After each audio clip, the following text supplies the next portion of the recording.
This one, actually, I would start with the New Testament reference and go backwards. This one, I would go to John chapter 12. All right? And so I would ask them, could we look at the Gospel of John chapter 12?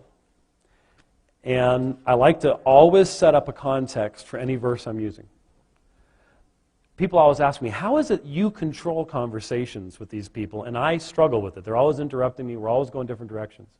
I think one of the reasons is that when I talk about a text, I normally give its context.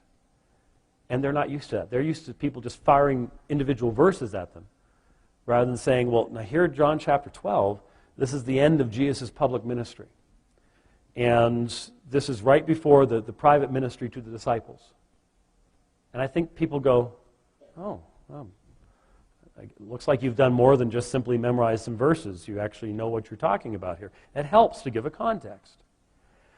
And right at the end of Jesus' public ministry, verse 39, for this reason they could not believe. For Isaiah said again, he has blinded their eyes and he hardened their heart, so that they would not see with their eyes and perceive with their heart and be converted, and I heal them. These things Isaiah said because he saw his glory and he spoke of him. Nevertheless, many even of the rulers believed in him, but because of the Pharisees, they were not confessing him for fear that they would be put out of the synagogue. For they loved the approval of men rather than the approval of God. Now, we've all read that text a million times before. But had you ever stopped and asked yourself the question, these things Isaiah said because he saw his glory and he spoke of him? Now, the NIV will throw you a curve here, by the way, if you're using the NIV. The NIV follows a rule that basically says if you're using pronouns and the antecedent proper noun has gotten too far back in the context, you repeat the noun. So, does somebody have an NIV? It says at verse 41, it says, these things Isaiah said because he saw Jesus' glory, right? Somebody with an NIV? Wow, I'm shocked there aren't any NIVs out there. I think it says because they saw Jesus' glory. The problem is the NWT, if they're using NWT, they'll go, wait a minute, it doesn't say Jesus' glory. It says his glory. And they would be right, it's his glory. But the question is, who else is in the context? There's nobody but Jesus in the context. But you need to be aware of that if you're using the NIV at that point. It's not a literal translation. It literally says, these things Isaiah said because he saw his glory and he spoke of him. When did Isaiah see Jesus' glory?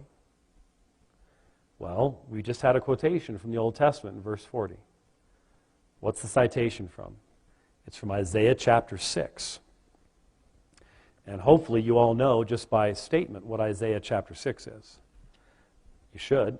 Isaiah chapter 6 is the prophet's vision of Jehovah sitting upon his throne.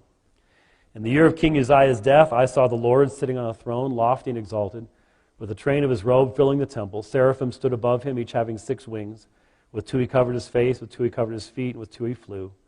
And one called out to another and said, holy, holy, holy is Yahweh of hosts. The whole earth is full of his glory. The foundations of the thresholds trembled the voice of him who called out, while the temple was filling with smoke. Then I said, woe is me, for I am ruined, because I am a man of unclean lips, and I live among a people of unclean lips. For my eyes have seen the King, the Lord of hosts, Yahweh of hosts. The quotation from Isaiah 6 is verse 10. Render the hearts of this people insensitive, their ears dull, and their eyes dim. Otherwise they might see with their eyes, hear with their ears, understand with their hearts, and return and be healed. So do you see what John is saying in John chapter 12? When he says, Isaiah said these things because he saw his glory and he spoke of him. If you asked Isaiah, who did you see in Isaiah chapter 6? Isaiah's response would have been, Yahweh. Yahweh was sitting upon his throne, lofty and lifted up.